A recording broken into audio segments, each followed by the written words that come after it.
जय हिंद। देखिए, class 9th की बात कर रहा हूँ। 2023 एनुअल एग्जाम की बात करूँगा। तो वो स्टूडेंट जो क्लास 9th में एनुअल एग्जाम में 2023 में टॉप करना चाहते हैं, आप चाहते हो कि क्लास 9th में जो आपके 90% आए, 95% आए, 98% आए या फिर 100 आउट ऑफ 100% आ जाए, तो ये स्ट्रेटेजी जो मैं बता रहा हूँ, आप क्लास 9th में हो, आप किसी भी बोर्ड, जो सीबीएसई बोर्ड के हो, चाहे यूपी बोर्ड के हो, चाहे बिहार बोर्ड के हो, ठीक है, आप अक्टूबर से पढ़ करके, ठीक, अक्टूबर, नवंबर, दिसंबर, जनवरी तक आप कैसे, ठीक है, क्लास 9th के टॉपर बन सकते हैं। क्लास 9th में आप मैथ्स के टॉपर बनना चाहते हैं, साइंस के टॉपर बनना चाहते हैं 2023 में, तो ये वीडियो को ध्यान से सुनो, मेरी एक पॉइंट को विचार करें, क्योंकि आपका हाफिली एग्जाम हो चुका है और अगर आप अभी अपनी गलतियों को नहीं पहचाना तो अब फिर आपके पास समय नहीं बचा, क्योंकि हाफिली में आपको पता चल रहा है कि आपके 55%, 60%, 70% ही रह जा रहे हैं और आप चाहते हो टॉपर। टॉपर कौन नहीं बनना चाहता? सभी स्टूडेंट चाहते हैं कि हम टॉपर बने। आप सीबीएसई बोर्ड के हो तो आप टॉपर बनना चाहते हो, बिहार बोर्ड के हो तो अपने स्टेट में टॉपर बनना चाहते हो, यूपी बोर्ड के टॉपर बनना चाह रहे हो, या फिर अपने स्कूल में टॉप करना चाह रहे हो कि आप हम अपनी क्लास में टॉप करें, 97%, 98% लेकर आए, 95% लेकर आए क्लास 9th में। ठीक, तो जो स्ट्रेटेजी मैं बता रहा हूँ, इस स्ट्रेटेजी को बारीकी से समझिए, ठीक है, और जो गलतियां हो चुकी हैं यहाँ पर उन गलतियों को दोबारा मत दोहराइए, ठीक है। और एक बात बता दूं सबसे पहले कि आप क्लास 9th में हो, सीबीएसई बोर्ड के स्टूडेंट, चाहे यूपी बोर्ड हो, आप क्लास 9th में हो और आप मैथ्स की बात कर रहा हूँ, चाहे साइंस हो, चाहे हिस्ट्री हो, चाहे हिंदी हो, हमने क्या किया है, सभी चैप्टर वाइज इंपॉर्टेंट क्वेश्चंस की वीडियो अपलोड की अपने चैनल पे। तो चैनल पर नए तो चैनल को सब्सक्राइब जरूर कर लें, ठीक है सर। आप बहुत सारे स्टूडेंट देख भी चुके होंगे, उस वीडियो को देखे होंगे कि काफी ज्यादा हेल्प मिली। काफी स्टूडेंट कमेंट कर रहे थे कि जो सर आपने क्वेश्चन बताया डिक्टो टू डिक्टो क्वेश्चन पूछे जा रहे हैं, ठीक है, तो जो उनका सोल्यूशन भी आपको दिया जा रहा है। पहले बात करते हैं, ठीक, स्ट्रेटेजी की बात करें। अगर एनुअल एग्जाम की बात करें, एनुअल एग्जाम अभी आपके फरवरी में होंगे, ठीक है, तो अभी से आप लग जाए, लास्ट 4 मंथ आपके लिए बहुत बेनिफिट होने वाले हैं। अगर आप 50% लेकर आए तो घबराइए मत, ठीक है, 9th में है, चिंता ना करिए। 50% वाला कैसे बच्चा 90% लेकर आएगा, देखना अभी आपको स्ट्रेटेजी बता। जैसे मान लीजिए कि दो एग्जांपल से आपको समझाता हूं, ठीक है। आप क्लास 9th में 95%, 98%, 97% मैथ्स हो, चाहे साइंस हो, चाहे किसी भी सब्जेक्ट में हो, आपको हर सब्जेक्ट में ऐसा स्ट्रेटेजी फॉलो करना है। सबसे पहले देखिए, मान लीजिए कि आलिया है और एक राधा है। एग्जांपल से समझाएंगे तो आपको ज्यादा समझ में आएगा, तो एग्जांपल आपको ज्यादा समझ में आता है, ठीक है, प्रैक्टिकल करना ज्यादा बेटर है। जैसे मान लिया 2 गर्ल्स हैं, एक लड़की है आलिया, एक है राधा, ठीक है। आलिया जो है एनुअल एग्जाम में 2023 में, ठीक है, 95% लेकर आ रही है, 95 प्लस लेकर आए, 97 या 98% ऐसे जो भी है। और जबकि एक लड़की है राधा, वो 60% ही लेकर आ रही है, ठीक है, या 50% आए, उससे नीचे है, या 70% है।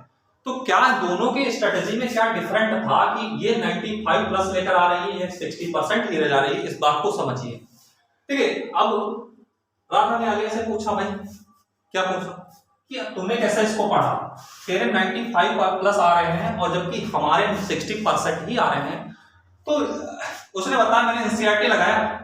तो राधा ने भी कहा मैंने तो एनसीईआरटी मैंने भी तो लगाया, मेरे नहीं आए, आप एनसीईआरटी पढ़े, हमने भी एनसीईआरटी पढ़ा, एनसीईआरटी मैथ्स की भी पढ़ा, साइंस की भी पढ़ा, एसएसटी की पढ़ा, हिंदी की भी पढ़ा, ठीक, इंग्लिश की भी पढ़ा, बट हमें क्यों नहीं बेनिफिट मिला। चलिए ठीक है, उसने कहा मैंने 8 से 10 घंटे डेली क्या कर रहा है, पढ़ रहा है। वो आलिया जो है डेली 8 से 10 घंटे, बहुत स्टूडेंट है 8 से 10 घंटे डेली से पढ़ते हैं, तो उसने कहा यार मैं भी 8 से 10 घंटे डेली पढ़ रहा हूं। दोनों चीजें क्या है कि अगर वो एनसीईआरटी लगा रही थी, आलिया ने भी एनसीईआरटी लगाया, आप राधा ने भी लगाया, और आलिया 8 से 10 घंटे डेली पढ़ रही है और राधा भी 8 से 10 घंटे डेली पढ़ रही है, तो फिर डिफरेंट क्या हुआ, क्यों राधा के नंबर नहीं आ रहे हैं 95 प्लस, ठीक है, परसेंट। तो देखिए अब काम करने की बात आए पढ़ने के लिए, ठीक है, अगर मेहनत से ही हर चीज हो, मेहनत की बात करता हूं, तो मेहनत तो एक मजदूर भी करता है और एक ऑफिस में बैठ करके वो करते हैं। तो ऑफिस वाला डेली इनकम है, ठीक है, मजदूर डेली कितना 200 से 300 500 कमाता है, जबकि ऑफिस वाला बैठ करके 1000 2000 3000, ठीक है, अच्छी खासी सैलरी कमाता है। तो दोनों के ब्रेन में, दोनों की मेहनत में डिफरेंट है, खाली मेहनत से नहीं होगा। अब 8 से 10 घंटे किसी ने कहा 8 से 10 घंटा शुरू कर दो, तो आपने शुरू कर दिया, रिजल्ट कुछ निकल नहीं रहा, पढ़ तो रहे हैं, रिजल्ट नहीं निकल रहा। तो इसका कहीं ना कहीं मेहनत तो आप कर रहे हैं, मगर आप मेहनत सही ढंग से नहीं कर रहे हैं। जो स्ट्रेटजी होनी चाहिए वो आप नहीं फॉलो कर रहे हैं, ठीक है। तो मेहनत पे ना जाइए कि आप मेहनत 8 से 10 घंटे कर रहे हैं, मैथ लगा रहे हैं, आप मैथ भी लगा रहे हैं, साइंस भी पढ़ रहे हैं, तब भी आप क्लास 9 में 2020 एग्जाम में नंबर नहीं आ रहे हैं आपके। हाफ एग्जाम हो चुका, आपने मेहनत ऐसे ही किया, एनसीईआरटी भी लगाया, डेली 8 से 10 घंटे पढ़ा, फिर भी नंबर नहीं आए। कुछ ऐसे स्टूडेंट हो गए, तो ध्यान देना उनके नंबर मार्क्स नहीं आए।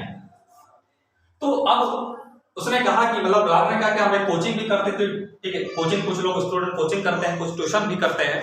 तो यह कहा, उसने कहा मैं भी कोचिंग या ट्यूशन जो भी ले रही थी वो ले रही थी। तो तीनों चीजें वो फॉलो, ये भी कर रही, वो भी फॉलो कर रही, फिर ये चूक क्यों गई रहा, इस बात को समझिए। तो सबसे प्लस पॉइंट मैं बता रहा हूं, आप लोग करना, इस बात को फॉलो करना, जो भी क्लास 9 में है, ठीक है, और आप चाह रहे हो टॉपर बनना मैथ्स के, साइंस के, हिंदी के, इंग्लिश के, या 2023 एनुअल एग्जाम में, सबसे पहले एनालिसिस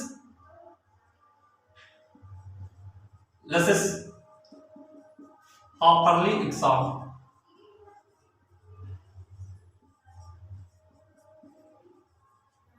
ये क्या किया आलिया ने, एनालिसिस किया half-yearly exam. Half-yearly exam analysis करने के लिए, तो बहुत सारे स्टूडेंट होंगे हाफरली एग्जाम को सीरियस नहीं लेते, बट आलिया ने क्या किया, एनालिसिस किया half-yearly exam.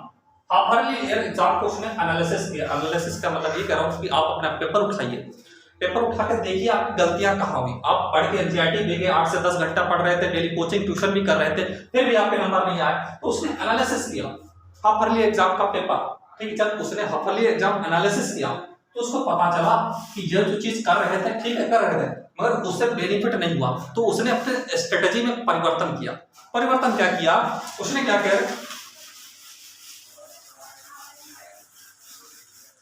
Practice practice practice की।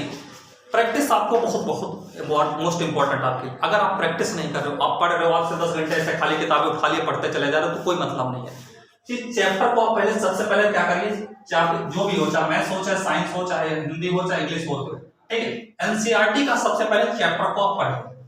चैप्टर को पढ़ने के बाद क्या करना होगा, उसके क्वेश्चंस करिए,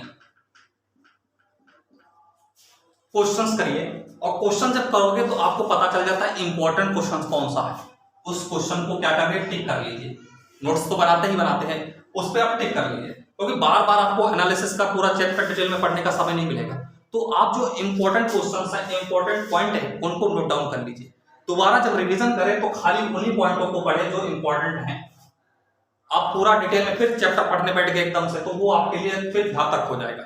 तो आप चैप्टर एनसीईआरटी की बुक से पढ़िए, एक बार रीडिंग करिए, रीडिंग करने के बाद जो इंपॉर्टेंट क्वेश्चन है उनको पढ़िए, ठीक है, उनको मतलब क्या करिए, मार्क करके रख लीजिए। अगली बार जब आपका एग्जाम हो तो उसको आपका रिवीजन करने में, और ये बात 3 से 4 बार क्या करिए, 3 से 4 बार आप एनसीईआरटी की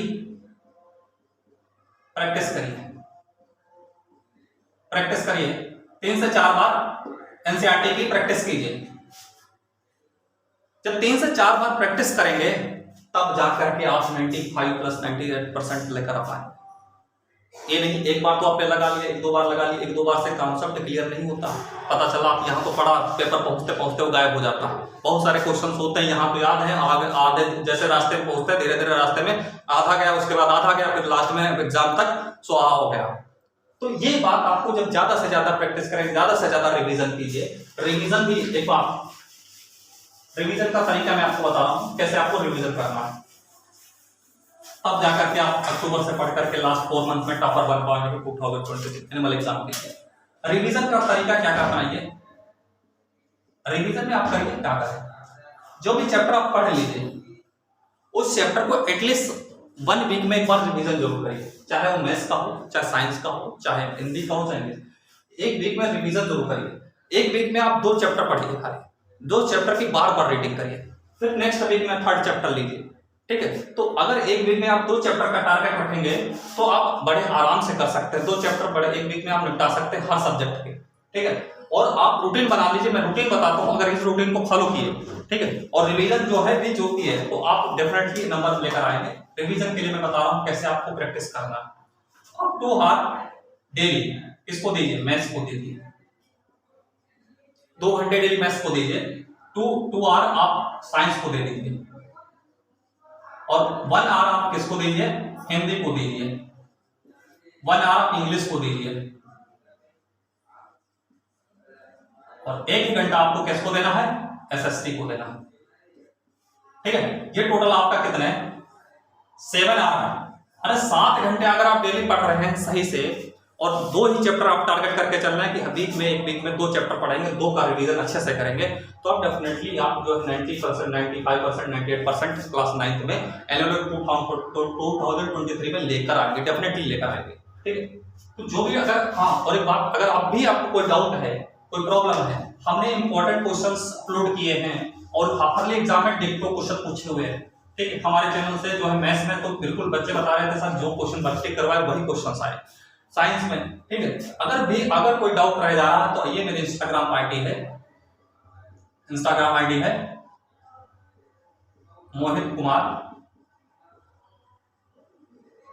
08360। यहाँ पे आप हमें फॉलो कर लीजिए, और जो भी डाउट है, जो भी क्वेश्चन इंपॉर्टेंट पूछना, आप हमें वहां पे पूछ सकते हैं। ठीक, आपको हम जरूर डेफिनेटली आपके आंसर का जवाब दें, क्वेश्चन का जवाब देंगे।